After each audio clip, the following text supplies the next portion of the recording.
It's your guy, Big Blake Huffington, BratsAllArea.com. Listen, Mannheim, K-Town, Frankfurt, Laverno, Nuremberg, Zweibrücken, Baumholder.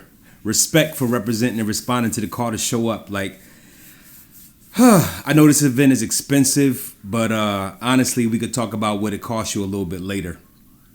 I also know it's time consuming, and I know how emotionally taxing it is Sunday morning, like after reunion when everybody's saying goodbye to one another. But I gotta be honest with you. When I was helping, let me tell you why I'm here. Just so that you understand. When I was helping, it was always my goal to make this reunion a free event.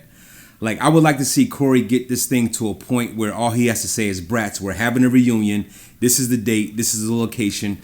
Don't meet me there. Beat me there.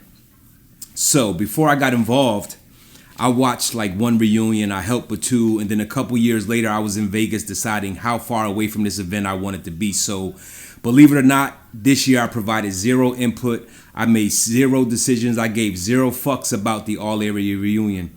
I didn't care about what it had become once the decision was made to be a legitimate business entity. And the reason why I say that is because when things needed to start happening so that Corey could run a successful business, things just got super weird to me. As a matter of fact, with that sentiment in mind, it was only that Thursday that I decided to come to Atlanta, and I gotta be honest with you, I'm glad I did. So, a few months ago, me and my wife were in Atlanta on a short, a weekend trip type deal. And because I had been so disconnected from the Brats this cycle, I had to actually call your guy and ask him where the hotel was. I wanted to see where in the city it was located. And it just so happened that I was staying in the VRBO, right across the street from the hotel, and I didn't even know it. I could actually see it from my balcony. So while Corey was there, I was there at the same time. Our paths crossed for less than an hour. But the salesman he is, Corey tried to bait me into talking. He tried to talk me into taking a tour with him. And I was like, nah, I'm good.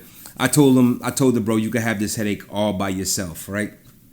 So a lot of people probably want to know how I got involved in the first place. I hear all the chatter about me not being a brat, blah, blah, blah, blah, blah. So first and foremost, you're wrong. I'm a brat. I'm a veteran. I'm a husband, father, brother, son, friend, mentor. And the list goes on and on and on. But I remember telling Corey to kick rocks when he asked me to help him the first time. I told him that he couldn't afford to pay me. And I was pretty much right. So he left me alone. Then a year later, he asked again. This guy. But the difference in his ass this time was he led with how many people he had in a Facebook group. And when I heard the number, a light bulb dinged off in the top of my head. Ping! No Diddy. But seriously, I was like, what? Those numbers are crazy. So, to anyone that was sitting at a table or holding up a wall in the back of that ballroom, just in case you hadn't heard it yet, I appreciate you. I appreciate you for Corey. Because I can honestly tell you that I didn't know I don't know what it's like to give and give some more, even when it means losing skin from my back. I don't know what it's like to love unconditionally or to care so much about a thing that I'd sacrifice my sanity for it. I didn't understand it then, and I don't understand it now. But make no mistake, that doesn't mean I'm not like you. It means that I'm not like him. Oh, that's crazy. So remember when I said light bulb?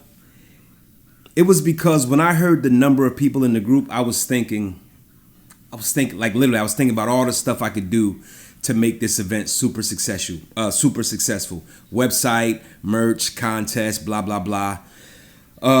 Wait, let me explain something. So even though I said merch, please understand that money never, ever, ever, ever entered my thought process. The merch portion was strictly for brand promotion and recognition, and we struggled about pricing all the time.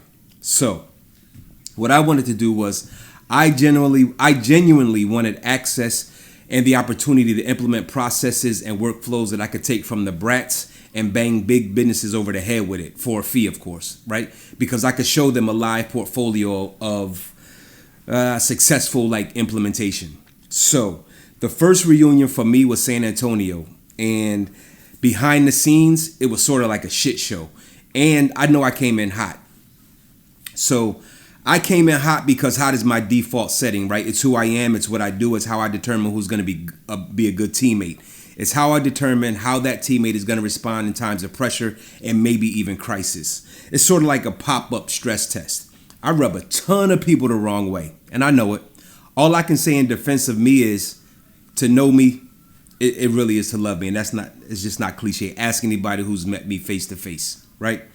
So at that time, I didn't know anyone in San Antonio, and I still don't. But the stories I was hearing about what was going on behind the scenes were troubling to me, and the space didn't possess what I consider to be traits of an event that had longevity. I think I'm glad I'm being proven wrong, right? From an ownership and management viewpoint, the things that I saw then are like some of the same things I see right now from some of the pop-ups, pull-ups, roll-ups, roll-os, whatever you want to call them, right? People are hunting for the cash grab moments and not the light bulb moments. And that's shameful because I've learned through many years of trial and error that it's extremely difficult to find anything in the dark. So listen, when you talk to other brats about this event, the all-area event, because I know you will, do me a favor. Let them know that Corey doesn't do this for the money. He does it for the memories.